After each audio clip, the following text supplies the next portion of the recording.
Hi everybody, how are you guys doing tonight? I've been busy today. We've been painting the walls, for if any of you may remember. But anyway, we had some water damage. We had to change some walls and been working on the walls as far as painting them. Anyway, so I was thinking, I was thinking about something. You guys know I did the video about Thanksgiving and Christmas and Hanukkah. And I was thinking something too. Remember how lately the word united has been around? Everybody needs to be united. Everybody needs to be united. And that's been going around a lot lately. And as we all know, you can't be united if you're not in agreement, for one thing.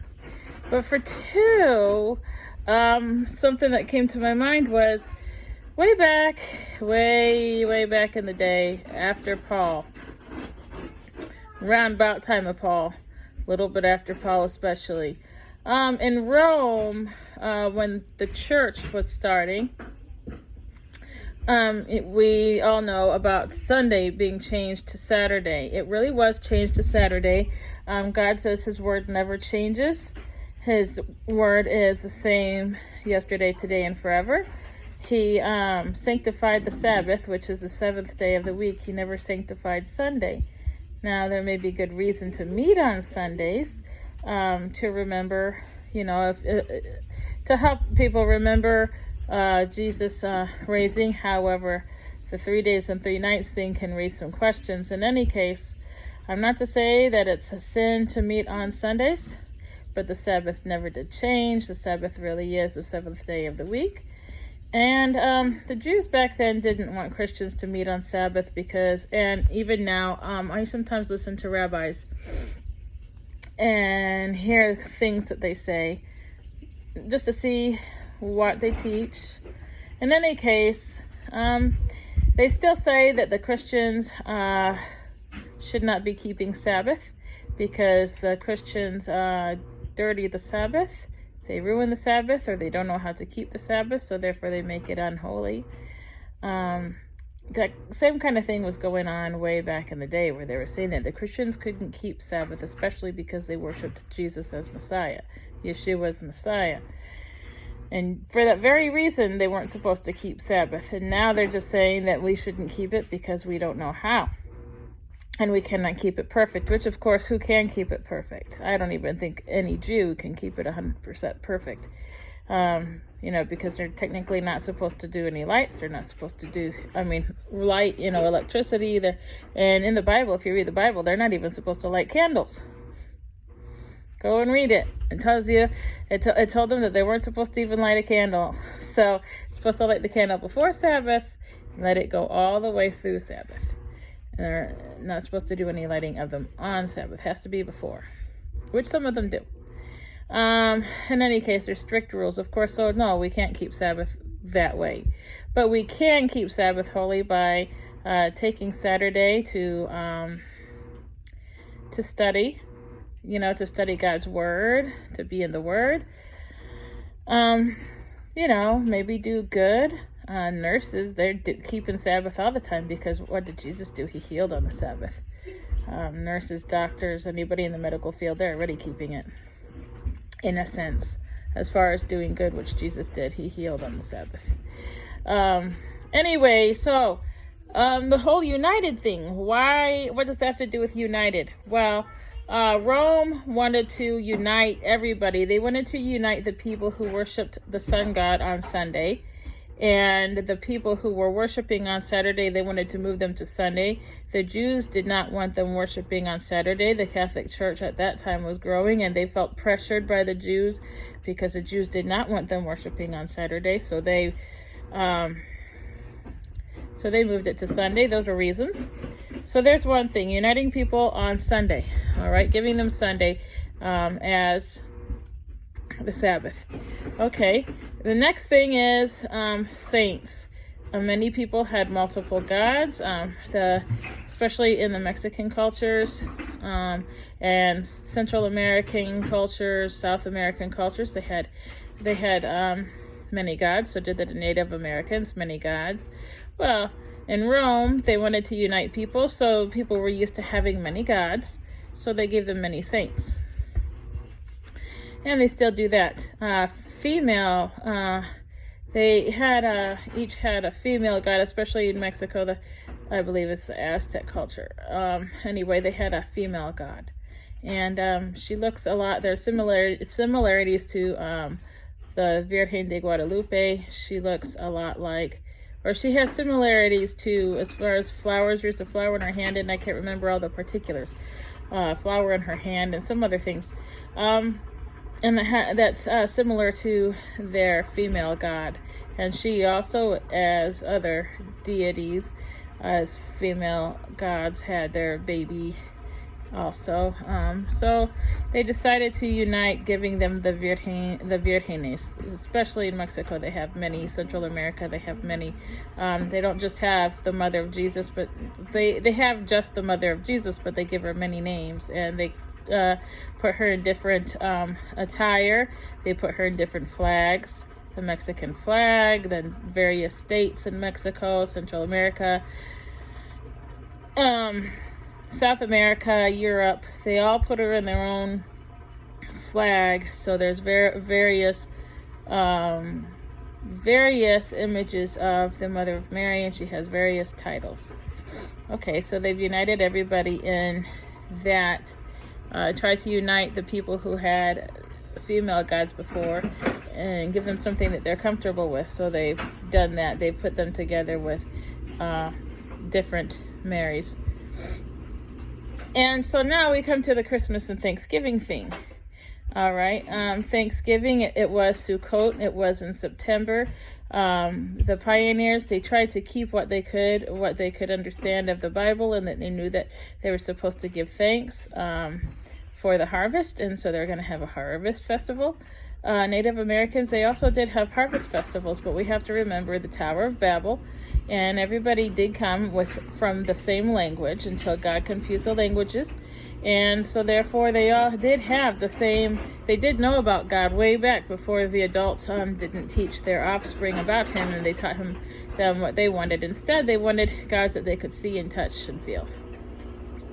So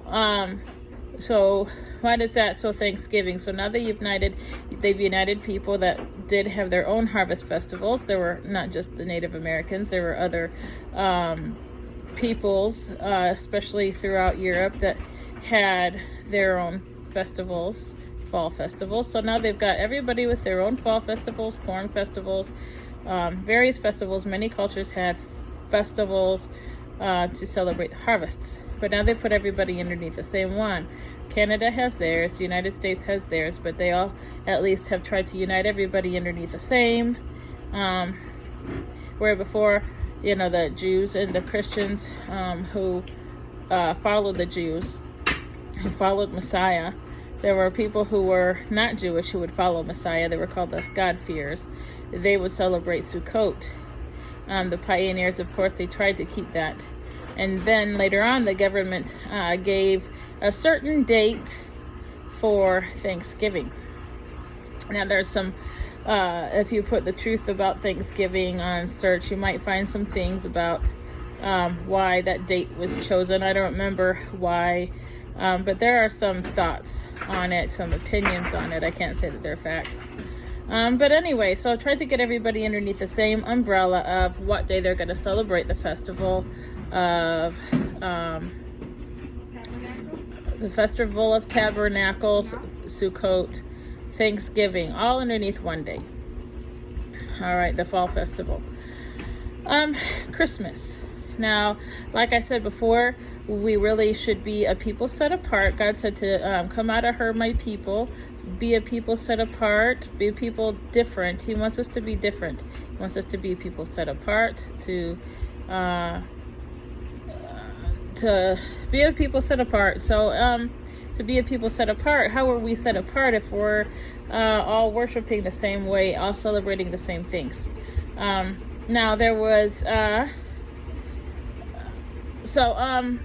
I'm going to say there's the winter solstice, okay, and Hanukkah and Christmas And Christmas, they're all round about the same. Not the exact same day, round about the same day. Now, round about the same time of year, the same month. Sometimes Hanukkah has fallen on during Christmas. Winter solstice, no, it's normally around the 21st. I believe it's the 21st. However, they might have a couple of days there. I don't know. I don't worship that way, and so I can't say exactly. Someone else might. Anyway, I'm sure you guys can find out if you want to know more. But so there's the umbrella of Christmas. Now, one time, my grandmother, way back when I was having a conversation with her, wasn't that long ago, a couple of years ago. But anyway, she was trying to say, oh, but everybody celebrates Christmas all around the world. See? So Rome has decided to unite everybody under Christmas. But God says that we are supposed to be a people set apart. We're not supposed to march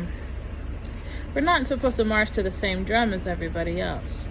So if we're going to celebrate the birth of Christ, which technically he was born at Sukkot in September, but Mary became pregnant around December.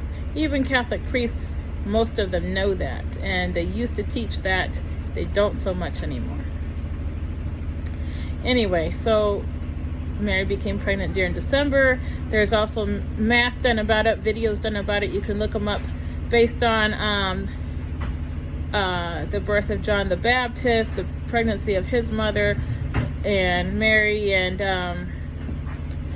John the Baptist's father being in the temple, and when he was in the temple, the time that he was supposed to be in the temple, because each one was assigned a certain time to do their duties in the temple. So there has been work done. You guys can look it all up about Mary becoming pregnant in December. So, but there's the winter solstice in December, and the Hanukkah during December. So, in Hanukkah, there are many lessons about Jesus during Hanukkah, and I believe that he, on the day that he, has around about the time that his mother became pregnant, Hanukkah, that's when he was there, and he said that he's the light of the world. He said that he is the Messiah, because they said, why do you not believe? They're like, why do you say you're the Messiah? He said, no, they said, tell us for once and for all, are you the Messiah? And Jesus said, yes, I am. No, he said, I have told you many times, but you do not believe me, but my sheep hear my voice and they know me. So more or less, he was saying, yes, I am the Messiah, because they said, tell me if you're the Messiah. If you're the Messiah, tell us plainly. That's what they said.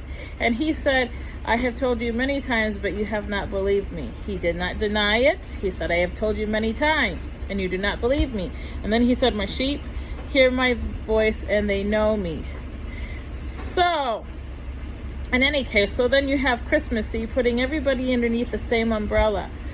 Everybody's celebrating the same things. Now what are the Christians doing? Are they really set apart if they're worshiping, like my grandmother says, everybody celebrates Christmas all around the world. Even in Japan, they celebrate it. In Japan, they celebrate it like Valentine's Day kind of thing, though, really. As far as I know, they still do it that way. Anyway. My morning pants on my nighttime pants, dear. And these nighttime Those pants. nighttime pants. Yep, and these. No, right, do this one and that one, okay? Okay, I'll hold this one. And that's a morning pants. Okay, dear, okay. And these are my nighttime pants. Okay, dear, hurry up. Hold on. And now I'm wearing Okay. Paw Patrol. It's very nice. Hurry up, go get them on. So, where was I going? Oh, yes. So, the people with winter solstice, but now everybody around the world celebrating Christmas, right? And he told us we are supposed to be a people set apart. How are we a people set apart if we're doing Christmas in the way that the world does it? In the way that Europe does it, they all do basically, now not exactly the same, but basically, there's Father Christmas, Santa Claus, San Nicolas, Santa Claus, Santa Claus. In Spanish, they tried to say Santa Claus, or they say San Nicolas. Mostly they tried to say Santa Claus. Anyway, Santa Claus, the elves, the green and red, Christmas trees and lights, they all do that. So how are we set apart if we're doing it the way they are? So Rome has gotten people from different traditions, different religions, doing the same thing. Thanksgiving, doing the same thing. Christmas, doing the same thing. Easter, doing the same thing. Easter eggs and bunnies, that they do come from different traditions. Oh, another thing about Christmas, the pioneers were against the whole idea of Christmas because the way people were celebrating was not holy. It was not biblical. And that is still the same in many aspects today. Now, in Jewish festivals, yes, they gave gifts, but they didn't have the green and red, which is a traditional thing now. They didn't have trees. They didn't have lights. Trees, because I went into that in my other video about people worshiping in the trees. That's where that pretty much comes from. The apple, why would you celebrate that? That's what the ornaments came from. But why would you celebrate the fall of Adam and Eve by eating that apple? That's not something to celebrate. But anyway, many people do those ornaments. They do those things. Easter now, like I was saying, biblical and non-biblical. There were different religions back in the day when all that started. There were different religions, and they really did celebrate Ishtar. And that's one way that word came. Esteri is another, which is spring, celebrating spring. And the thing is, for us, we're not supposed to be celebrating spring. Yes, we should, in a way that is the new year. That is actually the biblical new year, which is spring. But also we're supposed to be worshiping Jesus Christ, the Messiah, that he came and he died on the cross for us. We're not supposed to be taking his glory, and that's just another thing. People say, oh, but it's not fun. We have to make it fun because the children need something to enjoy. Well, yeah, but why can't you make it enjoyable for them without giving them Easter eggs and Easter bunnies and all that stuff? Because see, that's Rome putting everybody underneath the same umbrella again. Now, why am I talking about this again? See, I hope that you guys are still with me. I probably should have mentioned this at the beginning of the video, but I'll just put it as the title, and hopefully people know that I'm going to get to it. This is my point. They cannot control us unless everyone is in the same corral. If all the sheep, the dog cannot control the sheep quite so easily if all the sheep are outside, if there's sheep in the corral and sheep outside the corral, sheep going their own ways, following their paths, it's harder for the dogs to control those sheep. So they want to have all the sheep in the same corral so they're easier to control. And I do believe that that's why they've made the holidays the way they have. It's another way to unite, because they keep saying, oh, we need unity. But the sheep and the goats cannot be united because they do not believe the same. Or they're not supposed to believe the same. They are supposed to be different. They're not all supposed to be in the same corral. There should be the corral for the sheep, and the goats, sadly, we want to bring them over to our corral, but they've got their own thing going. We're not all supposed to be in the same, and that's what they want. They want everybody in the same corral because they're easier to control. And that is why I believe that we have the holidays the way we have them. And that is why I believe that they've been talking about that a lot lately. There's nothing wrong with the idea of unity, but there is also freedom of thought, or there should be freedom of thought. That's why there's freedom of religion, because, people should be able to have that freedom. But they want everybody to be together. They've been working on it since the very beginning, because they want everybody, even way back in the time when Jesus was walking the planet, when he was here, and the rabbis at the time, some of them, and many of them, especially the Sanhedrin, they wanted to have control. They wanted to have control of their people, and they were losing control of the people because a lot of their people were following Yeshua, Jesus, when they wanted them following their ideas, and this was outside of the box for them, and they just could not see it. And I believe some of them, maybe they did see it, but that's not who they wanted Messiah to be. They wanted to have the kingdom again, like how King David did. That's what they wanted. They wanted a human king to reign, to take control and reign and give them their country back the way they wanted it. So they wanted control of the people. They wanted to control the people's thoughts. They didn't want them running off and following him because that wasn't their idea of who Messiah should be. Well, now government wants to control people. They've been ever since Rome. They've been trying to unite people underneath the same traditions, the same holidays, the same worship days, because it's a way to control people. So, all right, I'll fix him in just a little bit, dear. Okay. You need to make another. Okay, I'll make another one. Okay, I'll make another one in a minute. Brian lost his head, for if you guys want to know what was going on just now. Gonna have to fix him. Anyway, so that was my thought for tonight. Let's not let them put us all in the same corral. The sheep and the goats, we should be different. We're supposed to be following our own leader, which is Jesus Christ, Yeshua the Messiah. We're not supposed to be following the traditions of man, because we're not supposed to be in the same corral as them. Why?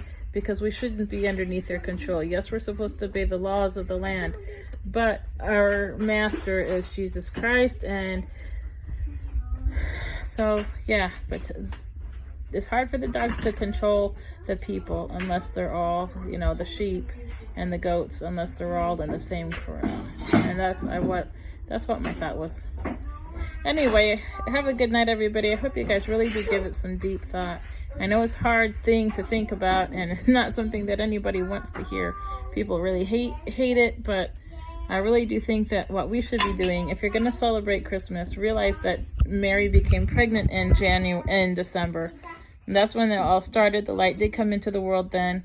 Hanukkah is another nice way to celebrate that.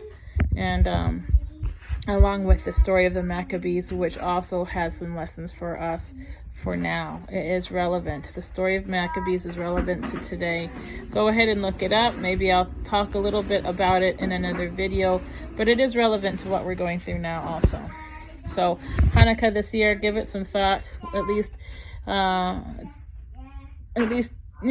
look it up, read it, find out what you can about it, and reflect on it, because it really has a lot. It really does chime in a lot with what we're going through and the times that we're in right now. Anyway, have a great night, everybody. Bye-bye.